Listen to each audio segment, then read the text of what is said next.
asociación vuestra, esta que tenéis? ¿Cómo se llama la asociación vuestra? ¿Cómo se llama? No, esto es la parroquia. Buenas noches a todos. Si estamos preparados, ya guardamos silencio y empezamos. Bueno, buenas noches a todos. Vamos a continuar con nuestra cuarta conferencia de este ciclo para laicos. En torno a un tema no muy conocido, aunque se da por hecho, pero no es así, que es el tema del aborto eugenésico. Por los organizadores, modestos organizadores, hemos convenido la necesidad de cambiar un poco el formato que han tenido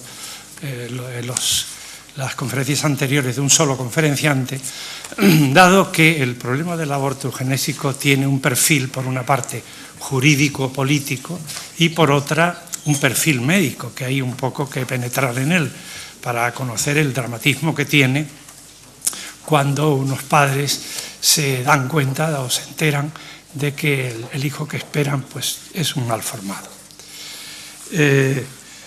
Agradecemos, por supuesto, la presencia aquí de dos personas a las que considero dos máximos expertos en la materia. Por una parte, a la excelentísima señora doña Lourdes Méndez, diputada en el Congreso de los Diputados, cuyo currículum aludiré a continuación, y por otra parte al doctor Juan Luis Delgado, jefe de servicio de obstetricia, básicamente de salud materno-fetal de la región de Murcia y uno de los máximos expertos en medicina fetal de España, ¿no? Joven, pero gran experto en la materia. La verdad que vamos en primer lugar a presentar un poquito más a nuestra diputada. Me he traído aquí un pequeño esto que he sacado de internet. Tú me has dicho que sea brevísimo, sí, y no quieres demasiada cosa, pero en fin, mínimamente hay que decir que ha sido diputada del Partido Popular en el Congreso en la legislatura octava, novena y décima, al menos, y que en el momento actual es presidenta de la Comisión de Discapacidad del Congreso. Madre de 6 hijos, por tanto conoce bien este problema, abogada de profesión y también presidenta de la Comisión Nacional de Familia en el partido. De manera que muy vinculada también por diversas razones a la problemática del aborto, pues tenemos la satisfacción, ¿verdad?, la alegría de que esté aquí, que nos transmita muy directamente cómo está la situación a nivel del partido y a nivel del proyecto del señor Gallardón, ¿no?, del ministro Gallardón, de ley, anteproyecto de ley del concebido y de la salud de la mujer, ¿no?, de la madre, salud maternal. Muy bien, pues tienes la palabra. Muchísimas gracias, Manuel. En primer lugar, agradecer muchísimo la invitación aquí a este foro, que veo que es realmente numeroso a estas horas, un día de diario. Pues la verdad es que es increíble que se pueda convocar a tanta gente para oírnos en mi caso, en el caso de mi compañero, no, en mi caso, oír a una política, y con la desafección actual que existe ahora mismo, que hay hacia los políticos, pues la verdad es que es de agradecer que esté esta sala así de llena. De verdad que muchísimas gracias. Quiero saludar expresamente a Carmen Álvarez Arenas, que es portavoz también en el Congreso de Empleo, y a mi compañero también José Miguel Castillo, que es el portavoz de los temas de justicia también del Grupo Parlamentario Popular en el Congreso, a los que agradezco también que estén aquí. Bien, a mí me han dado 25 minutos para que les explique un poco las consideraciones, el desarrollo de lo que el tratamiento del aborto eugenésico desde yo lo voy a un poco explicar desde la ley anterior, la ley vigente hasta 2010 del Código Penal, después pasando por la legislatura pasada con la aprobación de la Ley Orgánica 2/2010 y posteriormente la postura del Grupo Parlamentario Popular y el anteproyecto del ministro Gallardón en relación pura y exclusivamente con el aborto eugenésico. Cuando iba a preparar esta conferencia, pues he cogido un montón de papeles, pues porque es un tema muy trabajado, donde se han estudiado muchos aspectos, pero pues metiéndome en Internet, lo primero que he cogido ha sido una entrevista de Julián Marías, de hace pocos años, donde le preguntaban sobre el aborto y él decía que se ha extendido de manera aterradora, decía, la aceptación social del máximo desprecio de la vida humana en toda la historia conocida. Él decía que el tema del aborto, la aceptación social del aborto, era el mayor mal de la sociedad actual. Después, en cuanto le preguntaban para que respondiera sobre el niño aún no nacido, decía que aquellos que afirman la licitud del aborto cuando se cree que probablemente el que va a nacer sería anormal física o psíquicamente, el connotado filósofo señaló que esto implica que el que es anormal no debe vivir, ya que esa condición no es probable, sino segura, y habría que extender la misma norma al que llega a ser anormal por accidente, enfermedad o vejez. Si se tiene esta convicción, hay que mantenerla con todas sus consecuencias.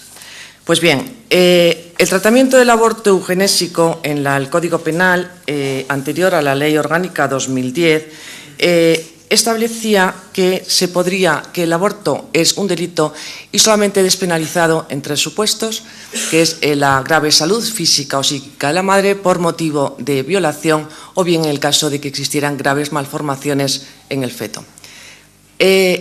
Hubo una sentencia del Tribunal Constitucional en el año 1985 donde se establecía la constitucionalidad o no, o la vulneración de algún artículo de la Constitución en relación con esa ley que se iba a aprobar en aquel año. El Tribunal Constitucional en el año 1985, en relación con el aborto eugenésico, declara que el nasciturus es un bien jurídicamente protegido y que solamente cuando entrara en conflicto con otros bienes jurídicamente protegidos, como pueden ser la salud o la vida de la madre o el honor de la madre en el caso de la violación, pero no en el caso del aborto eugenésico, porque en el caso del aborto eugenésico lo que establece el Tribunal Constitucional es que no existen en ese momento en el Estado de hace 30 años la situación suficiente para que pudieran estar atendidos de tal manera que lo que establece es que se puede declarar o despenalizar en ese supuesto porque se trataría de una conducta que no es exigible a una mujer, porque se trataría de una conducta en algunos casos incluso heroica, ya que nuestro Estado, aquella sentencia, que se puede estar de acuerdo o no, yo realmente no estoy muy de acuerdo con el planteamiento, pero bueno, es lo que decía el Tribunal Constitucional, decía que no se podía pedir una actuación, una conducta heroica a la madre porque no existía la base suficiente social para poder atender en muchos casos a esa persona. Posteriormente, en la legislatura pasada, para aprobar o para llegar a aprobar la Ley Orgánica 2/2010, donde se establece o se permite el aborto y además existe un cambio fundamental, que ya no es un delito y ya no es solamente despenalizado en 3 supuestos, sino que se modifica y se cambia de un delito a considerarse como derecho la realización del aborto. Realmente el tema es perverso. Cuando en España y en nuestra sociedad se están realizando abortos, 100.000 abortos anuales o más de 100.000 abortos anuales, el modificar el planteamiento de pasar del aborto como delito a aborto como derecho, pues ya no solamente es malo per se, no es malo por todos esos abortos que están realizando anualmente, sino también por la modificación que una ley realiza en nuestra propia cultura, es decir, la función pedagógica o la función educativa de las leyes. Yo creo que es lo más perverso que está realizando esta ley, dado que se está trasladando a la sociedad un mensaje de que el aborto es un derecho, por lo tanto, pues bueno, es algo que no es malo. Lógicamente, los derechos no son el objeto de los derechos, no es algo malo. Esas conductas a nuestras jóvenes y, por lo tanto, se traslada una cultura que nada ayuda a nuestros jóvenes a la responsabilidad, a que los actos tienen consecuencias, a la libertad, bueno, pues a una serie de circunstancias o de condiciones que, desde luego, para nuestros jóvenes en absoluto es bueno. Por eso digo que quizás lo más perverso de la ley de 2010 es ese mensaje que lanza de que del aborto como derecho. Bien, ante esa situación en la que se establece el aborto como derecho y además se permite hasta la 14ª semana aborto absolutamente libre, es una ley, yo creo que la más radical de todos los países de nuestro entorno, y después de que considerada como delito, considerada como derecho, y en las 14 primeras semanas que se puede abortar sin ningún tipo de requisito. Sin embargo, el aborto eugenésico o el aborto cuando existen malformaciones o riesgo de una enfermedad grave o incluso en casos incompatibles con la vida, se establecen unos plazos superiores, es decir, hasta las 22 semanas e incluso durante los 9 meses cuando existe una incompatibilidad con la vida. Realmente eso vulnera muchos artículos de nuestra Constitución. El Grupo Parlamentario Popular, ante esta ley, lo que hace es interponer un recurso de constitucionalidad al amparo y por la vulneración, en primer lugar, del artículo 15 del derecho a la vida en nuestra Constitución, del artículo 14 por vulnerar la igualdad y por una discriminación absoluta en el tratamiento cuando el feto o el nasciturus es un feto que se prevé que va a tener, o que se prevé o que se dictamina que va a tener graves malformaciones, e incluso sobrepasando la 22 semana, que, bueno, yo creo que mi compañero de mesa pues nos lo explicará mejor, pero bueno, a partir de la 22 semana ya el feto es viable, por lo tanto ya no estamos hablando de que se está permitiendo abortar a un niño o a un feto con anomalías, sino que se está permitiendo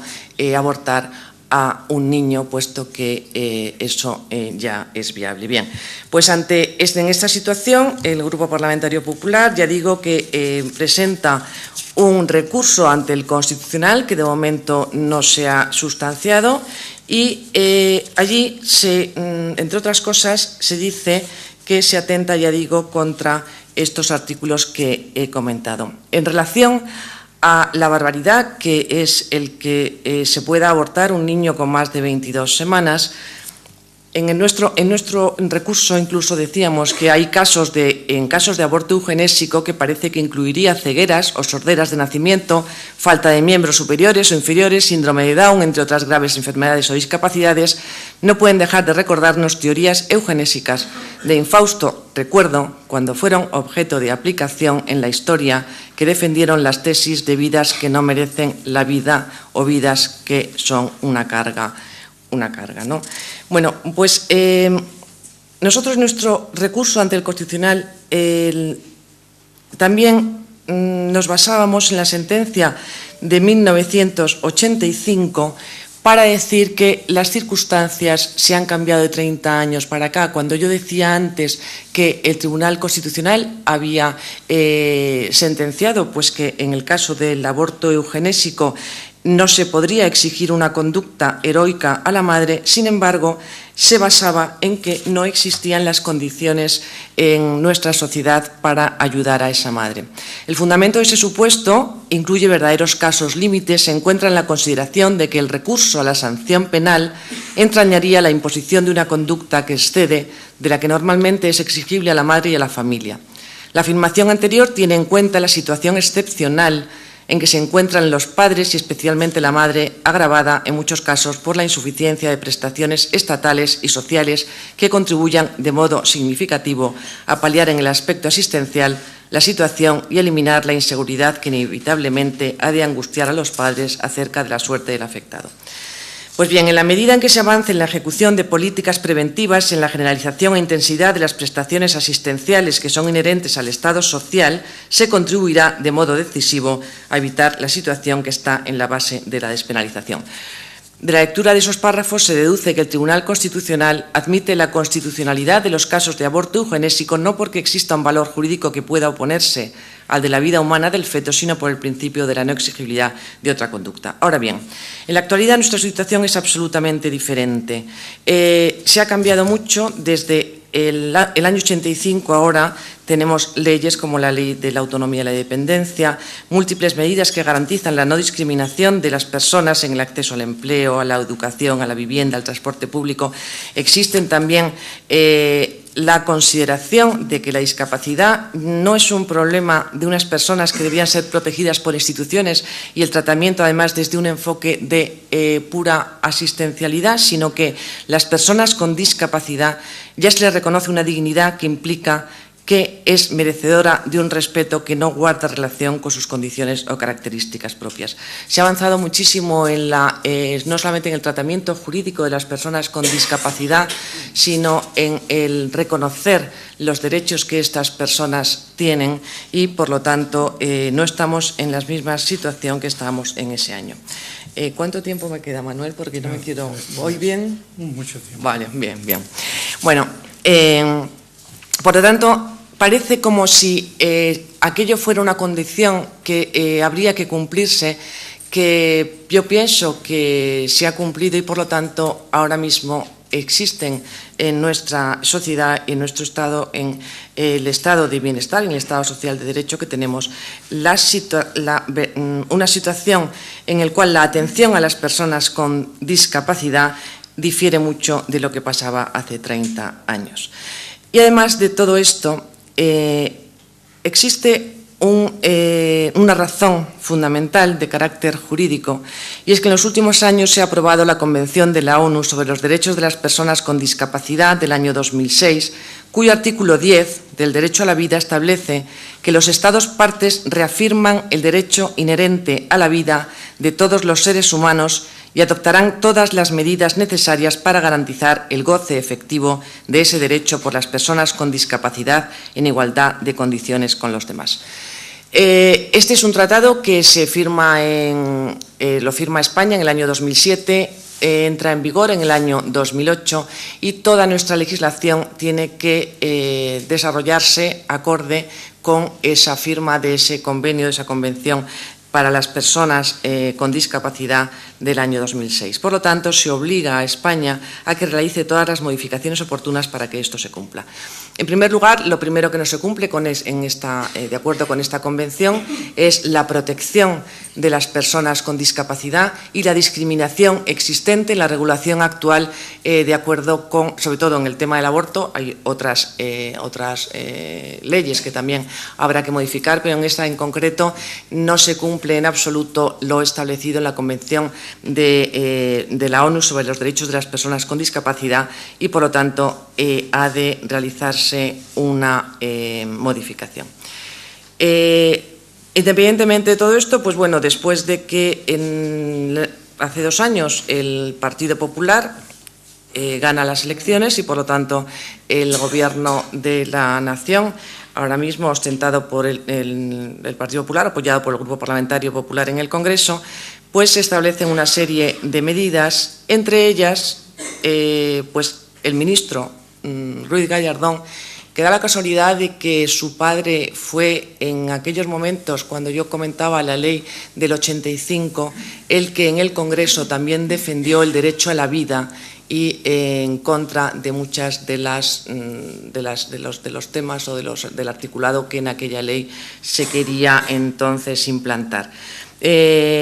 Es una casualidad realmente, bueno, pues una buena casualidad, ¿no?, que sea precisamente su hijo el que ahora mismo esté defendiendo en el Gobierno de la Nación la modificación de la ley de plazos por una ley de indicaciones o de supuestos. En esta ley de indicaciones pasamos nuevamente, el Consejo de Ministros aprueba este anteproyecto, ahora mismo está en un trámite de emisión de informes y y, pues bueno, cuando entrará a las Cortes, cuando vengan todos los informes por los diferentes consejos, Consejo de Estado, el Consejo General del Poder Judicial, el Consejo Fiscal. Bueno, pues cuando todos esos informes finalicen, entonces volverá a las Cortes, irá a las Cortes para su desarrollo y posterior aprobación. En este anteproyecto, el ministro Gallardón lo que propone es, ya digo, nuevamente ir a una ley de indicaciones o de supuestos donde se elimina directamente el supuesto de discapacidad, de acuerdo con la Convención de la ONU sobre los Derechos de las Personas con Discapacidad. Por lo tanto, ya no regirá el aborto como derecho, el aborto vuelve a ser un delito, no se penalizará con pena de cárcel a la mujer que aborte, puesto que se considera como una víctima igual que el concebido y no nacido.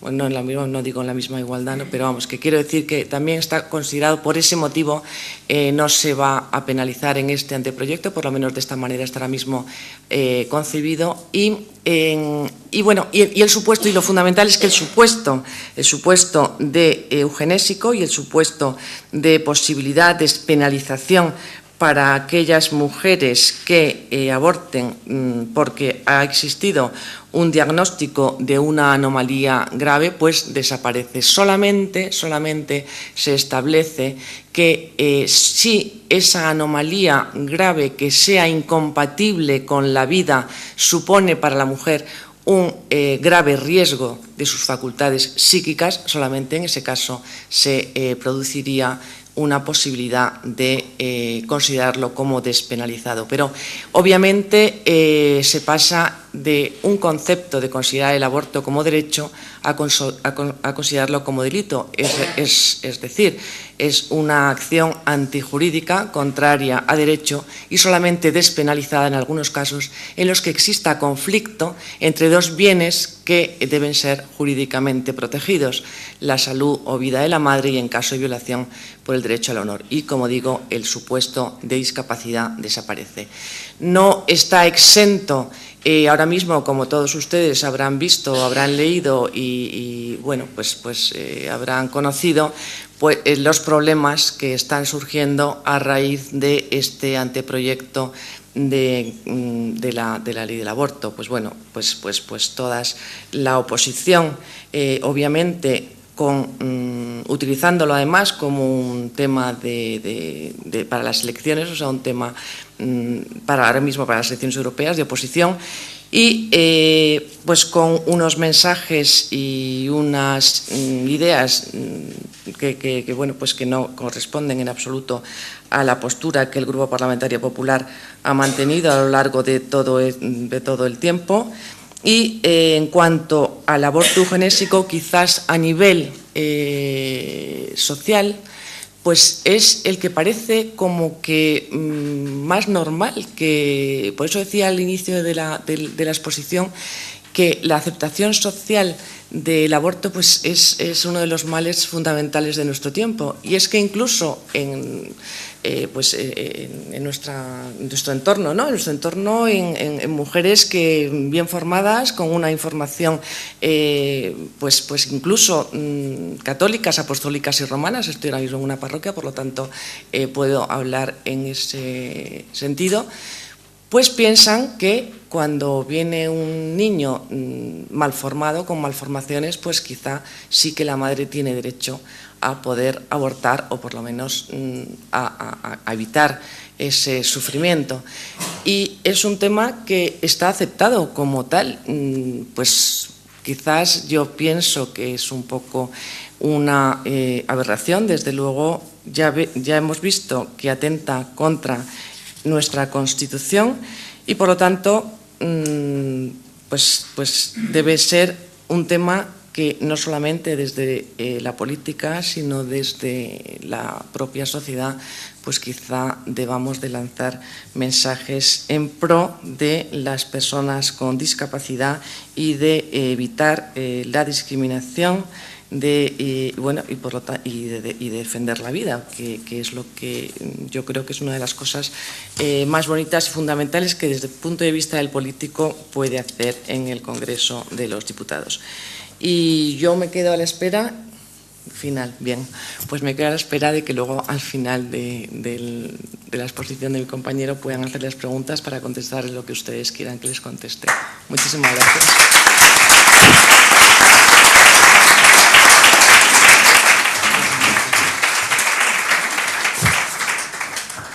Bien, nuestro segundo conferenciante es un médico ginecólogo que trabaja en la región de Murcia, la comunidad de Murcia.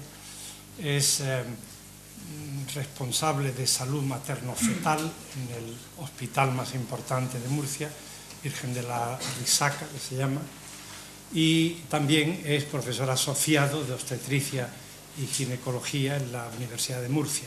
Ha sido también profesor de bioética en la Universidad Católica de Murcia. Y es coordinador en toda la comunidad de Murcia de medicina fetal, de la problemática de los niños mal formados detectados durante el proceso de la gestación. Soy conocedor de su profundo conocimiento científico en estas materias y de su extraordinario compromiso con la vida, enfrentándose a situaciones muy dolorosas todos los días, porque hay que reconocer que este tipo de daño fetal produce un trastorno extraordinario en el matrimonio, en las parejas, y se ve enfrentado directamente a esta problemática de aconsejar, de opinar, de dejar las cosas claras. No exento su trabajo, está un poco en el ojo del huracán, no exento de problemáticas y de que más de una vez tiene que ir a los tribunales a defenderse de acusaciones y demás, y en líneas generales pues mantiene una trayectoria de un extraordinario compromiso con esta cuestión, ¿no? No abundan, desgraciadamente, en España ginecólogos con este perfil, ¿verdad? Yo estoy muy satisfecho y muy agradecido de que haya querido venir.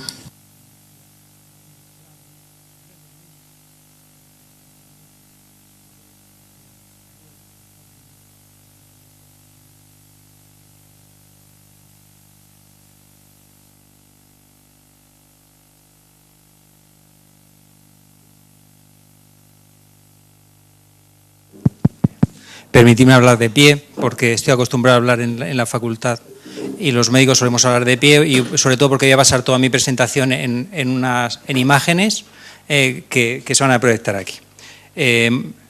Lo primero de todo, felicitar al párroco por esta parroquia, que la parroquia no solo es el edificio, que es precioso, sino los feligreses que la componen, y muchos congresos médicos envidiarían la audiencia que voy a tener hoy aquí. Entonces, felicidades a todos por venir. En segundo lugar, felicitar a todo el comité organizador, y tenía que venir, aunque fuera un lunes, y bueno, he tenido que venir, se lo debo a Manuel, que es una persona a la que aprecio muchísimo y es una autoridad nacional en bioética, y me ha presentado, ha dicho lo que soy, lo que no ha dicho, a ver si funciona a ver, perdonad. Lo que no ha dicho es lo que no soy. No soy un meapilas, a pesar de que esté estigmatizado en toda la región, y al final a uno lo conocen y parece que no es tan valorable lo que opina. Os diré más bien que soy más bien esto, soy una persona bastante crítica y racional, a la que no se convence fácilmente, ¿eh? Y en función de esto, lo que me he planteado antes de hablar hoy, me planteo el título, voy a criticar el título, esto de la acción de los locos en el mundo, claves para la esperanza. Pues yo me planteo verdaderamente si podemos tener esperanza con lo que se nos viene encima, ¿no? Lo que estamos viviendo. Esto es lo que me planteo con respecto al título, pero vine estudiándome este libro por el camino a hablar para convencer a la audiencia, pero no sé si os podré convencer, aunque sé que juego a favor en casa, y dice esta camiseta, si no puedes convencerlos, confúnderlos, ¿no? Confúnderlos. Esto es lo que voy a intentar haceros esta noche, os voy a hacer por lo menos que os calentéis la cabeza en base a 6 historias reales, 6 historias reales de pacientes míos, y que pues luego podemos debatir porque van a reflejar un poquito el estado del arte o el estado de la cuestión que se está planteando esta noche, que también ha planteado Lourdes, mi diputada por la región de Murcia. Estoy también orgulloso por compartir mesa con ella. Bueno, pues antes de empezar os voy a hacer una pregunta al auditorio. Si hay alguna imagen que sea un poquito desagradable, aunque me ha prohibido Manuel ponerlas, os avisaré, os tapáis los ojos y ya está. Pero vamos a empezar por una ecografía en 4D, muy sencillo, es una paciente mía, es una primera gestación, 26 años, es una paciente sin antecedentes de ningún tipo, es una mujer sana, y le hacemos esta ecografía y hay algo que llama la atención en este feto, es un feto de 12 semanas, y lo que llama la atención es precisamente esa sombra que veis en la nuca del bebé, eso se llama translucencia nucal. Esta mañana le daba a los alumnos de cuarto de medicina esta clase, o sea que vais a recibir parte de la clase que han recibido en la Universidad de Murcia. La translucencia nucal es un marcador de mal pronóstico del embarazo, sobre todo de síndrome de Down. Y ante este hallazgo es una pareja que tengo buena relación con ellos, ya os contaré detalles personales porque luego rescataremos este dato, pero me va a servir para plantearos distintas cuestiones. Esa translucencia nucal es una translucencia nucal muy grande, y si esta es la gráfica de auditoría del trabajo de mi unidad, donde los puntos rojos que veis son niños con síndrome de Down, translucencias nucales bastante importantes, cuando las normales están en esta zona, ¿no? Los puntos azules son otras trisomías, trisomía 13, trisomía 18, incompatibles con la vida, el síndrome de Edwards o de Patot, que luego hablaremos también de alguno de ellos, y esta translucencia nucal está en esta zona, una zona de alto riesgo de síndrome de Down. Entonces, ante esta cuestión, ¿qué haréis vosotros con estos pacientes? La primera opción es: yo no le haría ecografías de 12 semanas a la paciente. ¿Por qué? Porque esta ecografía está vinculada a una posibilidad de aborto. Entonces no me quiero mezclar en esto, ¿no? Es una opción que alguien puede tomar. La segunda opción es: yo me callaría, no le diría cállate, no digas nada porque la lías. Si le vas a decir que tiene un riesgo alto de síndrome de Down, en menú berenjenal te vas a meter. Es otra opción que tienen compañeros míos reales. La tercera opción es informar a los padres de que su hijo tiene un grave riesgo de tener una alteración cromosómica. Y la cuarta opción es aconsejar una interrupción del embarazo porque el feto tiene graves anomalías, ¿no? Son las 4 opciones bioéticas, en resumen, a nivel práctico, que nos podemos encontrar. Con respecto a la primera, pues tengo compañeros, amigos míos, que directamente renuncian a trabajar en este campo, apelan a sus convicciones religiosas o morales o a la objeción de conciencia y no participan de este proceso. Pero claro, yo me cuestiono lo primero, y es que hay otros mundos a explorar en obstetricia y ginecología, pero que no son el feto. Pero cada vez en mi especialidad hay menos sitios sin riesgo moral. Cada vez en medicina hay más dilemas éticos. Y al final, ¿de qué nos vamos a quedar? ¿En qué campo nos vamos a quedar trabajando? O peor aún, ¿en manos de quién vamos a dejar la medicina fetal? Este es el problema, ¿no? Con respecto a la segunda opción, que es le llamo la conspiración del silencio, no decir nada a los padres. Tú estás haciendo un trabajo normal, tú no quieres diagnosticar niños con Down, no quieres saber nada del aborto, pero un 43% de los niños malformados tienen un retraso de crecimiento. Un retraso de crecimiento no es buscar niños con Down. Un 50% de los niños malformados tienen falta de líquido amniótico, que es una cosa que se ve normalmente en una ecografía, sin buscar nada. Un 20% de los niños malformados tienen una frecuencia cardíaca anormal, eso lo puede detectar una matrona en el centro de salud sin ninguna maldad. Un 57% de los niños malformados tienen edema en el feto, y un 9% de los niños con alteraciones cromosómicas tienen una cardiopatía fetal, que se supone que queremos diagnosticarla para salvar la vida de estos niños. O sea que realmente podemos encontrar estos hallazgos sin hacer expresamente diagnóstico prenatal, sin ir a buscar patología en estos niños, probablemente no. Por lo tanto, los padres merecen una información veraz, y no podemos ocultar información a los padres. Esta es la segunda opción. Con respecto a la tercera opción, obviamente es la que yo opté. Esta es mi sala de patología fetal en mi hospital. Ahora nos vamos a mudar al hospital maternal nuevo. Este es mi trabajo de todos los días. Y la última opción es la del aborto. Yo pongo datos sabéis, bueno, no sé si sabéis, os digo que en Murcia en algo somos líderes en tasa de abortos junto con Barcelona y Madrid, a nivel nacional. Lo hemos sido hasta hace muy poquito tiempo, ahora empiezan a disminuir la tasa de abortos, pero lo hemos sido, y de esos abortos, esto es un informe del Ministerio previo a la nueva ley, por riesgo para la salud materna eran 4.584 abortos y por riesgo fetal 91 abortos, que es de lo que vamos a hablar en esta presentación. Cuando realmente a pie de clínica le preguntaron a las embarazadas cuál era el motivo real para abortar, ya digo, antes de la ley actual, el 52% reconocieron que no eran por enfermedad materna, sino que era por un problema social, por problemas económicos un 22%, por problemas familiares un 14% y otras, que será la verdadera salud materna, porque claro, yo me cuestionaba que en Murcia tenemos las embarazadas con peor salud de España, porque tantísimas abortaban por la salud y esta es la situación. Entonces vamos a hablar de esas 91 mujeres que abortan en mi región y que pasan por mi unidad al año. De todos modos, con respecto a la salud materna, yo me plantearía que ahora mismo de mis 2 hijos, los que más riesgo producen para la salud materna son mi hija Cristina, que está en plena adolescencia, y mi hijo Pablo, que es una catástrofe, y ahora se me ha pasado el plazo. ¿Qué hago con ellos? ¿No? Esto es lo que yo me cuestiono en mi familia, ¿qué hago con mis hijos?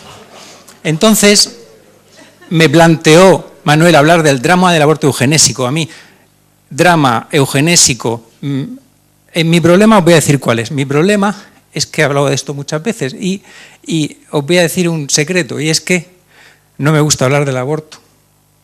No, normalmente no voy a sitios a hablar del aborto. ¿Sabéis por qué? Porque mirad, en la televisión, en la radio, en cualquier sitio al que he asistido, ¿sabéis lo que pasa? Pasa que hay 2 bandos y nos matamos los 2 bandos. En el descanso publicitario, cuando anuncian la sobrasada del pozo, nos chillábamos unos y otros bandos en directo, en el descanso publicitario. Decía, directo de nuevo, y todos sonreíamos. Pero volvía a haber publicidad y nos volvimos a insultar. Eres un retrógrado, eres culpable de que las mujeres se mueran en sus casas, tal, unas cosas que... ¿Sabéis? ¿Y qué ha pasado con la ley actual? Que se ha montado la de Dios, con perdón. ¿Por qué? Porque se está utilizando, como decía Lourdes, todo como un arma arrojadiza a nivel electoral. O sea que uno es del Madrid, el otro es del Atleti, yo soy del Atleti afortunadamente, líderes actualmente, pero dice mis hijos que son del Madrid, porque mi mujer es del Madrid, dice, papá, y si al final se queda el Madrid y el Barça, ¿tú a quién prefieres que gane? Yo digo, yo el Barça.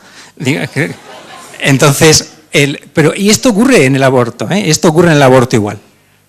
Entonces, realmente a mí me ha encargado Manuel que hablara, y voy a empezar la charla, del papel de la ciencia en la defensa de la vida. Y yo realmente lo que os voy a hablar es de mi experiencia desde la trinchera, de todos los días, de enfrentarme esto todos los días. Pasamos una consulta de patología fetal, todos los días diagnosticamos anomalías y os voy a contar un poquito mi experiencia, pero vamos a volver a la eugenesia. La cuna de la civilización, que era Grecia, bañaba a los niños en vino y al niño que no sobrevivía lo tiraban por el monte Taigetos, porque no era suficientemente fuerte como para ser espartano. Y esto es en una sociedad que es el ejemplo de la democracia y de la civilización. Esta es la realidad que hemos vivido, y este es un gráfico del siglo pasado donde se plantea, nos traduzco en inglés, que la eugenesia es la propia dirección de la evolución humana. Y además la eugenesia es un gran árbol que se nutría de unas raíces, la genética, la antropología y, sorpresa, también de la fe y de la religión. Sorpresa, la religión está en las raíces de la eugenesia. O sea, nos hemos vuelto locos, pero este problema era un problema nimio cuando se trataba hace unos años. ¿Por qué? Porque el único problema eugenésico que había, ¿cuál era? Esterilizar a los niños con retraso mental. Este era el problema que se planteaban, se discutían si tenían que ser esterilizarse o no esterilizarse. El problema no es este en la actualidad. El problema en la actualidad es que hay un test genético y ya se plantean en páginas que defienden a los niños con Down que el test genético es un test eugenésico. Y vais a ver en qué escenario nos vamos a mover en 5 años, que va a cambiar totalmente. Siempre la ciencia adelanta la ley y tendremos que ir un poquito a trompicones por detrás de los avances científicos, contaré. Bueno, pues hay un nuevo concepto que es el concepto de la medicina fetal. Es un concepto que es muy reciente, no hace tantos años que se acuñó.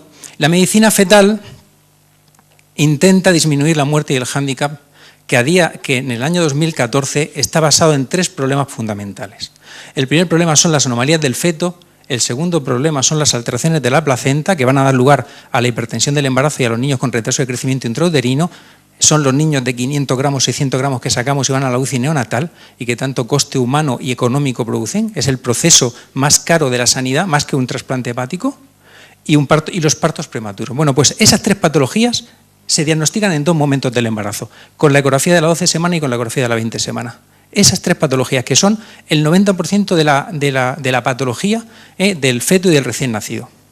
Y siempre del máximo respeto por la vida humana, que es el que por lo menos intento inculcar a mis compañeros, aunque muchas veces es nadar a contracorriente, y teniendo claro que la vida empieza desde la fecundación, no desde la implantación, como sostienen ciertos elementos pseudocientíficos, y que la vida empieza ahí y acaba en el momento del parto, y esto es la cuna de un niño murciano, que aunque se llame así también tiene derecho a vivir, Dalton Mesías Camino Tonate, también fue un prematuro de mi hospital.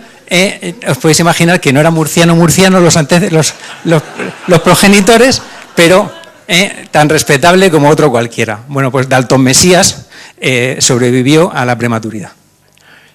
Entonces, realmente la medicina fetal abre la puerta a que hay un nuevo paciente, ya no solo es la madre. Dentro de la madre hay otro paciente que es el feto. Tratamos al feto, que es sorprendente, lo tratamos como si fuera una persona, pero ya veréis que esto tiene su idiosincrasia. ¿Y qué es lo que ha desarrollado la medicina fetal? Pues hay 2 cosas, 2 técnicas que han desarrollado la medicina fetal. La primera de ellas es la ecografía, y brevemente, aunque me alargue un poquito, voy a mostrar imágenes de lo que es la ecografía actualmente, que os sorprenderá, porque probablemente no estés acostumbrado. Estas son ecografías mías, no están retocadas en el ordenador. Esto es tal y como salen de los ecógrafos actuales, de ciertos ecógrafos, claro.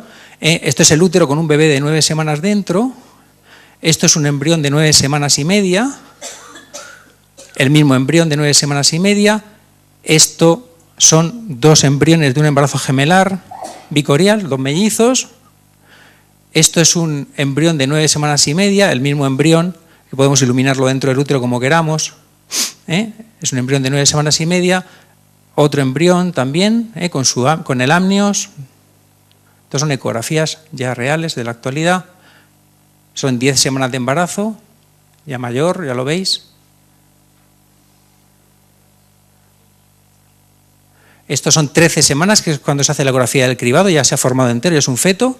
Aquí ya es un feto completamente desarrollado. Son 25 semanas de embarazo, 28 semanas de embarazo, 30 semanas de embarazo, 31 semanas de embarazo, ya nos acercamos al final, 34 semanas de embarazo, con los ojos abiertos y sonriendo, 37 semanas a punto de nacer, 38 semanas el día antes del nacimiento.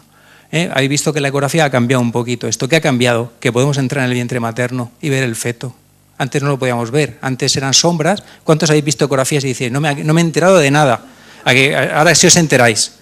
Bueno, pues lo otro que se nos viene encima es la secuenciación del ADN fetal en sangre materna. Y os voy a poner un vídeo para que entendáis que las células del feto liberan ADN que se rompe, y ese ADN sobrepasan las propias células del feto y llegan al torrente circulatorio. De tal manera, esto es una cosa muy bonita, porque eso quiere decir que en la sangre de la madre persiste ADN del hijo. Muchas veces los hijos tienen mucho apego por la madre por esto, ¿no? Parece que los tienen dentro toda la vida, ¿no? Pues este ADN va pasando al torrente circulatorio y se mezcla el ADN fetal con el ADN materno. Se ha conseguido desde hace 4 años, 6 meses comercialmente, que se puedan hacer análisis de ese ADN solo con una gota de sangre de la madre. De forma que tú a la madre con un análisis de sangre le vas a decir si tiene un Down o no tiene. Solo te hacen falta 700 euros a día de hoy. Dentro de 2 años será la mitad de precio y dentro de 5 años estará generalizado. No solo esto, sino que se podrá secuenciar masivamente todo el ADN de una persona con una gota de sangre de la madre, nada más quedarse embarazada. Y ya os pongo el escenario en el que nos vamos a mover dentro de 5 años, que no es el escenario actual, un escenario mucho más complejo. No os lo he dicho, con una tasa de diagnóstico del 99,9%, no es paciente infalible. Entonces, ¿qué estamos barajando entonces? Estamos barajando conceptos muy distintos, como es el feto, el aborto, calidad de vida, familia, medios, diagnóstico prenatal, tecnología. Es un tema muy complejo, que tiene muchísimas vertientes. Entonces, ¿Qué se vende en la actualidad a la embarazada? Este es el problema. Vamos a analizar el estado de la cuestión. En la actualidad lo que se le vende a la embarazada es una situación idílica. La embarazada idealiza su embarazo y su parto, quiere tener una vivencia muy personal, lo comparte todo con el marido, eso es fantástico, la educación maternal la hacen juntos, y uno se ha proyectado, parece que hay un tiempo, un lapso, no hay lapso entre me quedo embarazada y tengo a mi bebé en el último carricoche, último modelo, el Bugaboo de última generación, ¿no? Esta es la realidad, pero a veces esta situación no es la real. A veces, mirad, os voy a poner dos perspectivas de la mujer. Esta es una mujer cuando va al ginecólogo lo que ve. El ginecólogo no lo veis porque está entre las piernas de la señora. Yo no me fiaría de alguien que tengo entre las piernas sin controlar lo que hace. Pero esta es la realidad de una mujer cuando va al ginecólogo y esta es la realidad de una mujer embarazada cuando mira al suelo. A veces esto no es tan ideal como parece. Por eso yo me pregunto, ¿estamos verdaderamente preparados para la adversidad? Probablemente no, probablemente no. Y ahora hablaremos de esto. ¿Por qué? Porque este es el número de amniocentesis que se hacen en la región de Murcia a lo largo de los últimos años. Desde el año 93, yo empecé la residencia en el año 92, las amniocentesis se dispararon. ¿Por qué? Porque la gente quiere garantías al 100% de que su hijo está sano. No quiere errores, quiere garantías al 100%. Esta es la realidad a día de hoy y el objetivo de la obstetricia es doble. Por un lado, cuidar de la salud materna, fetal y neonatal de forma simultánea con dos aspectos que son irrenunciables. En primer lugar, traer al mundo un niño vivo, sano y sin secuelas, es lo que nos exige la sociedad y el juez. Y por otro lado, mantener de forma intacta la salud presente y futura de la madre. Y esto mi especialidad es una de las especialidades más demandadas, pero demandas de muchos millones de euros. Entonces, ¿cuál es la problemática del diagnóstico prenatal realmente? Y este es el kit de la cuestión. El diagnóstico prenatal trata al feto como un paciente, pero como un paciente donde tenemos la paradoja que diagnosticar una enfermedad va a significar una sentencia de muerte para él. Este es el problema. Esto es al contrario del diagnóstico en un adulto. Esta es la realidad. Y entonces yo me planteo verdaderamente, hay una terminología que se ha usado hasta ahora que es el de aborto terapéutico, no curas nada realmente, es el que se ha usado por la oficialidad previa a este gobierno, el aborto eugenésico, que hablaremos de él luego, pero yo creo que el debate de este tipo de abortos es el mismo debate de una eutanasia. Yo a estos abortos le llamaría una eutanasia prenatal. Los padres no quieren que su hijo sufra o no quieren sufrir ellos, luego lo analizaremos. Pero a mí el tema de aborto eugenésico nunca me ha gustado porque parece que es tendencioso y es muy atacable por distintos flancos, ¿no? Entonces, ¿cuál es la postura? Lo ha dicho Lourdes muy bien, de la sociedad ante el aborto. Pues a favor del aborto no sabe, no contesta el 8%, el 10% están en contra totalmente del aborto, el 42% son poco tolerantes, el 34% tolerante y a favor del aborto claramente un 6%. En resumen, y ella lo ha dicho muy bien, en contra de cualquier supuesto está el 10% de la población. Yo creo que esto es optimista, yo creo que menos, y el 82% están a favor de algún supuesto. Esto es con el material que estamos trabajando. Este 82% también votan en las elecciones. Esta es la problemática. Entonces, permitidme seguir profundizando sobre el diagnóstico prenatal y el aborto.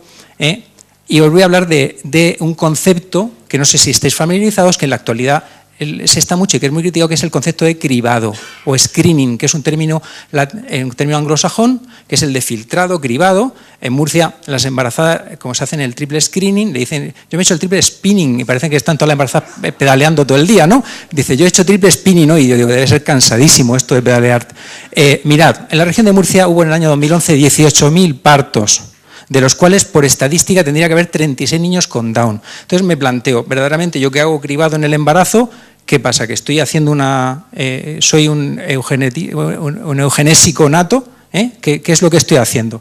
Porque verdaderamente el problema no es el Down, no se monta una estructura sanitaria para diagnosticar a 36 niños con Down de 18.000 partos, nos hemos vuelto locos. Esto tendrá que seguir para algo más, ¿no?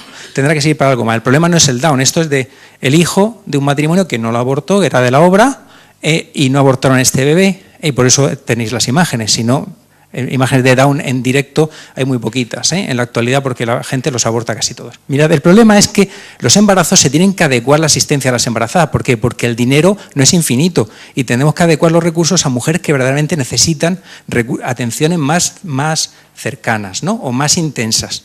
Por eso los embarazos que son en la mayoría normales, tienen que pasar por un filtro que llamamos cribado o screening. ¿Para qué? Para saber qué bebés tienen más riesgo de tener algún problema y qué madres tienen más riesgo de tener algún problema. Y estos cribados, que son los tres, el trípode que os he comentado, el de cromosomopatías, el de preeclampsia, hipertensión y retraso de crecimiento, y el de prematuridad, se hacen en la 12 semana y en la 20. La translucencia nucal para el Down y otros problemas, el Doppler de las arterias uterinas para el diagnóstico del CIR y la preeclampsia, y medir el cuello del útero para diagnosticar la prematuridad. Estos son cribados, para diagnosticar lo que más patología produce. La translucencia nucal, que se hace en la 12 semana, que es este acúmulo de líquido, se asocia con la trisomía 21, pero con muchas enfermedades, y en general es un marcador de mal pronóstico, aunque la mayoría de estos niños, la translucencia nucal desaparece y son bebés sanos, pero la ecografía nucal nos sirve para diagnosticar anomalías morfológicas, problemas cromosómicos, aborto, muerte intrauterina, parto prematuro, preeclampsia, diabetes mellitus,